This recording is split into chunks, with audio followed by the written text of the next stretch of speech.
Для чего на станции Партизанская нужен третий путь? Некоторые диванные историки считают, что раз станция была открыта в сталинские времена, а именно в 1944 году, то и третий путь был нужен для того, чтобы Сталин на своем личном секретном бронированном поезде с этого третьего пути отправлялся в свой секретный бункер в Измайловском лесу. Господи, да кто только может верить в такую бредятину? Ну а если дети спрашивают у своих родителей, зачем нужен этот третий путь, те обычно говорят им, что с этого третьего пути поезда отправляются в депо. По крайней мере, мне объясняли наличие третьего пути именно так. Но если открыть Википедию, то можно прочитать, что на самом деле в этой местности планировалось построить стадион имени Сталина, гигантское спортивное сооружение на 200 тысяч зрителей. И третий путь был нужен для того, чтобы с этого третьего пути предполагаемые зрители могли быстрее уехать к себе домой. Из-за войны гигантский стадион так и не был построен. Зато была построена вот эта станция, которая мало того, что трехпутная, она еще и в принципе имеет гораздо больше размера, чем соседняя с ней станция.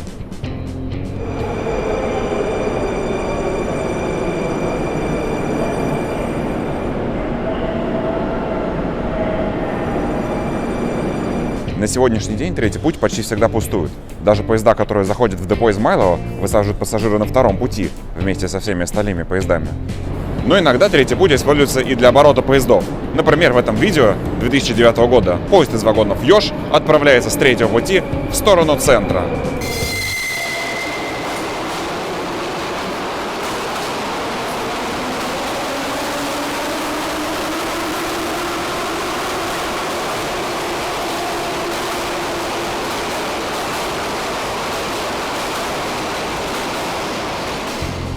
Следует обратить внимание на окраску этого поезда. У него синий низ и зеленый верх. Это поезд из депо Фили. Дело в том, что депо Фили обслуживало не только Филевскую линию, но и Арбатско-Покровскую. Здесь у них было несколько маршрутов. Поэтому здесь можно было встретить нехарактерный синий-зеленый поезд, в то время как остальные поезда были сине-голубыми. А это типичный поезд Арбатско-Покровской линии в 2000-е годы. Сине-голубые вагоны «Ёж», приписки депо Измайлово. Нужно же включить магию монтажа.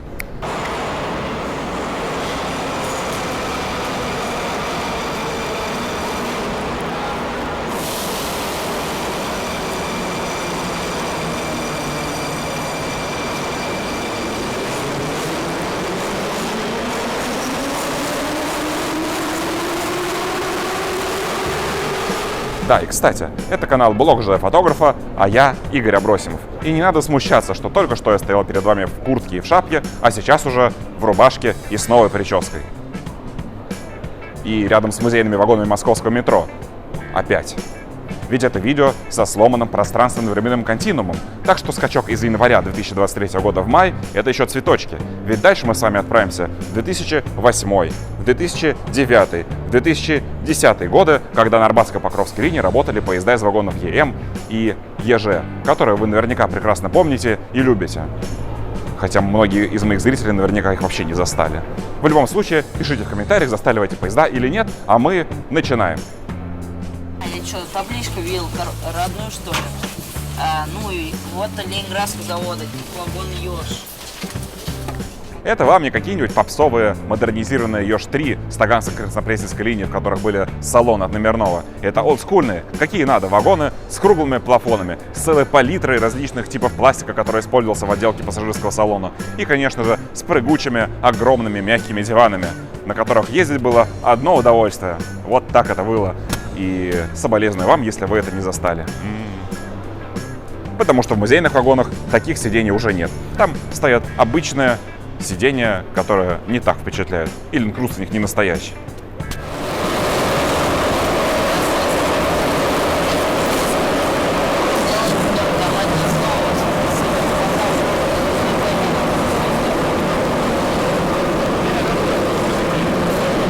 Информаторов врубить прям тут. Конечная поезд идет посмотреть вагон.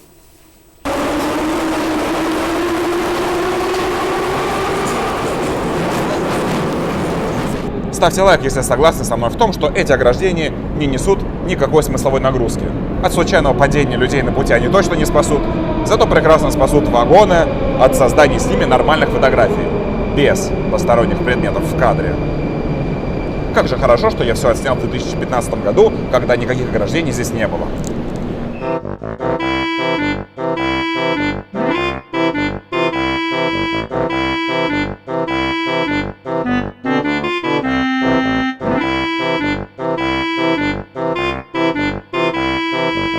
Вагоны ЕЖ, они же ежики, выпускались с 1970 по 1973 год на Мытищинском машиностроительном заводе. Эксплуатировались в Москве, в Баку, в Тбилиси, а также в Киеве. А вторые вагоны — это ЕМ, которые выпускались с 1966 по 1970 год на Мытищинском машиностроительном заводе, а также на заводе имени Егорова в Ленинграде.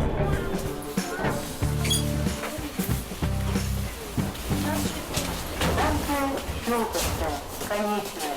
Там дальше не идет. Просьба освободить вагоны. Уважаемые пассажиры.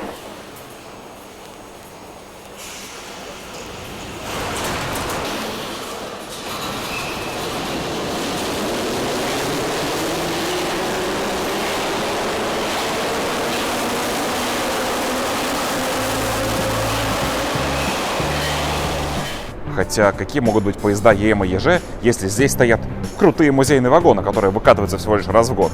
Может, рассказать зрителям про них? Да не, бред какой-то. Тем более, что я уже выпускал видео про эти вагоны в прошлом году. Посмотрите по ссылочке в описании, если вам интересно, что это за нарядная кастрюля.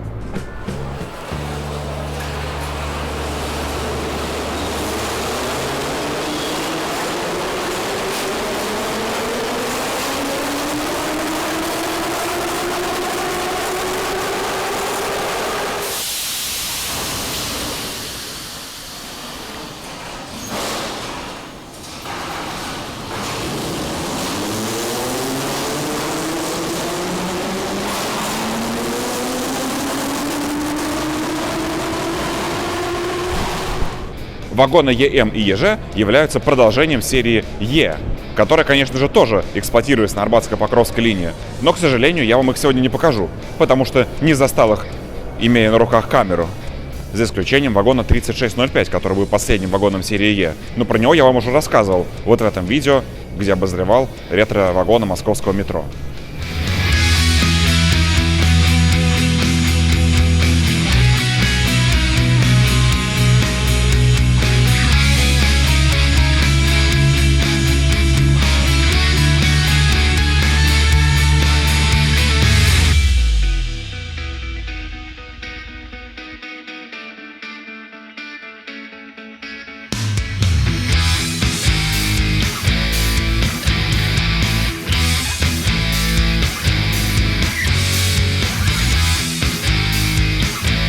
Вагоны ЕМ и ЕЖ были настолько похожи друг на друга, что наверняка даже самые опытные слесаря и машинисты в депо Измайлова не могли отличить их друг от друга. Но я в 2009 году провел не один десяток вечеров на Арбатско-Покровской линии, фотографируя эти вагоны.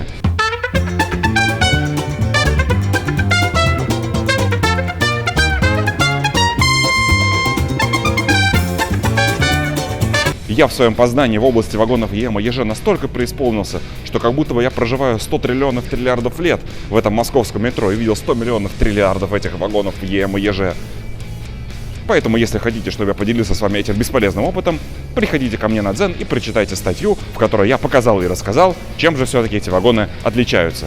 Очень полезное знание. Информированный пользователь музея метро на даче сообщает в телеграм-чате, что новогодний Ёж-3 списали, скриншоты прилагаются. Ха, поверил. Ну и бредятина. Да, конечно, новость уже давно не актуальна, но я все равно хочу напомнить вам о том, что не стоит верить каким-то там заявлениям в телеграм-чатах. Тем более, что там нету даже фотографий, или даже фотографий приказов, или видео, которые бы подтверждали сказанное. Фильтруйте информацию и не дайте себя обмануть, друзья. Единственный тип подвижного состава на Арбатско-Покровской линии — это поезд «Русич». Они появились здесь в 2007 году. Их в 2010-м вытеснили все старые поезда из вагонов ЕЖ и ЕМ. Они здесь бывают двух модификаций, которые отличаются количеством дверей. А также есть уникальный поезд, так называемая акварель. У нее вместо части окон выставка картин. Давайте же посмотрим, как этот поезд выглядел в 2008 году. Поскольку на моей тогдашней камере был отвратительный микрофон, я наложил для вас приятную музычку.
И совершенно случайно акварель сегодня тоже на маршруте. Давайте же в ней прокатимся.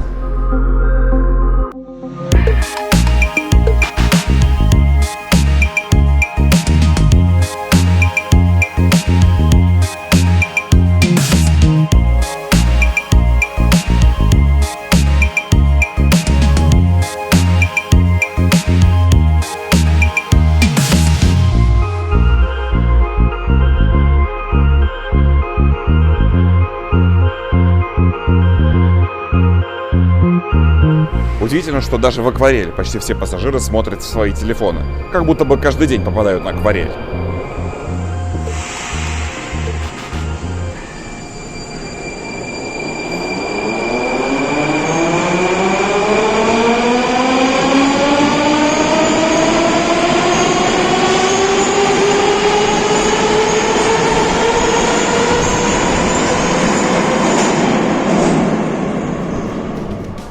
В современных поездах кабина машиниста отделяется от пассажирского салона глухой дверью, а вот в старых поездах, типа Ёж, была дверь со стеклом, и чтобы всякие пассажиры не совали свой нос в кабину машиниста, стекло заклеивалось... О господи, какая здесь ужасная акустика. Как вы знаете, в современных поездах метро пассажирский салон отделен от кабины машиниста глухой дверью, однако в старых вагонах типа Е, ЕЖ и ЕМ дверь была со стеклом, и чтобы всякие любопытные варвары вроде вас не совали свой нос в кабину машиниста, стекло заклеивали непрозрачной пленкой. Какое же было счастье для метрофанатов, когда в этой пленке были небольшие дырочки, так называемые телевизоры, и можно было в эту дырочку посмотреть на туннель глазами машиниста.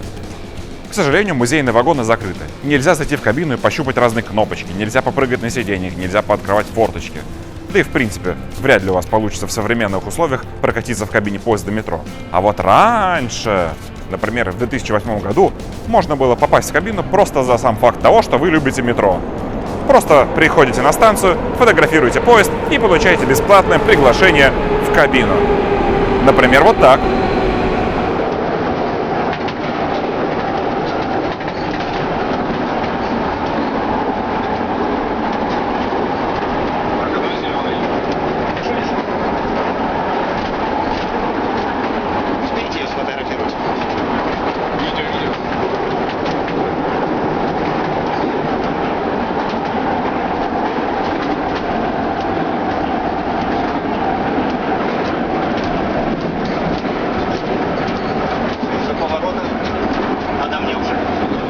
А прежде чем мы продолжим и отправимся на станцию Крылатская, чтобы посмотреть на очередной поезд Ёж, я прошу вас подписаться на канал, если вы этого до сих пор не сделали, поставить лайк под этим видео, а в комментариях написать какое-нибудь воспоминание, связанное с поездками по Арбатско-Покровской линии в старых поездах.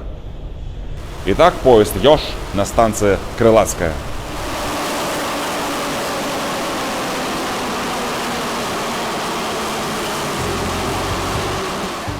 Кстати, а почему в этой экспозиции есть всякие вагоны, построенные еще при царе Горохе, но нет элементарного подстекольного номерного, который, между прочим, еще есть в московском метро в виде служебного вагона?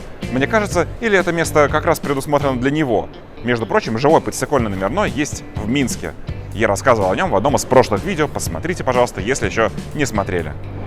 По Арбатско-Покровской линии номерные никогда не возили пассажиров, но зато можно было встретить их в виде грузовых составов, а также в виде каких-нибудь перегонок между разными депо. Как, например, здесь. В этом видео поезд номерной проследует станцию Курская без остановки.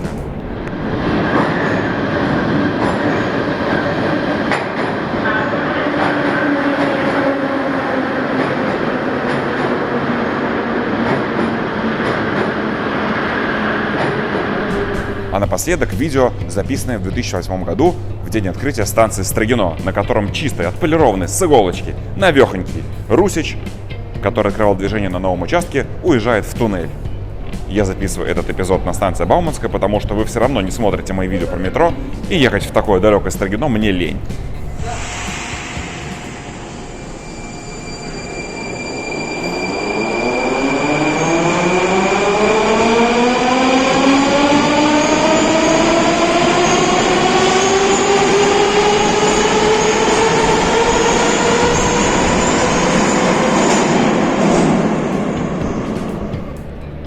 А это была рубрика «Раскопка старых видеоархивов» на канале Блог ЖД Фотографа. Смотрите другие похожие видео на моем канале, все ссылочки будут в описании. Ну а я с вами ненадолго прощаюсь, и скоро мы с вами увидимся в следующем видео. Спасибо за просмотр. А вы что, не выключили видео? Молодцы, потому что специально для вас у меня эксклюзивный контент. Снегоуборочная машина из депо «Красная Пресня» в составе номерного на Арбатско-Покровской линии. Смотрите, наслаждайтесь, а в комментариях можете передать привет простофилям, которые не досматривают мои видео до конца. Вам супер лайк, до новых встреч!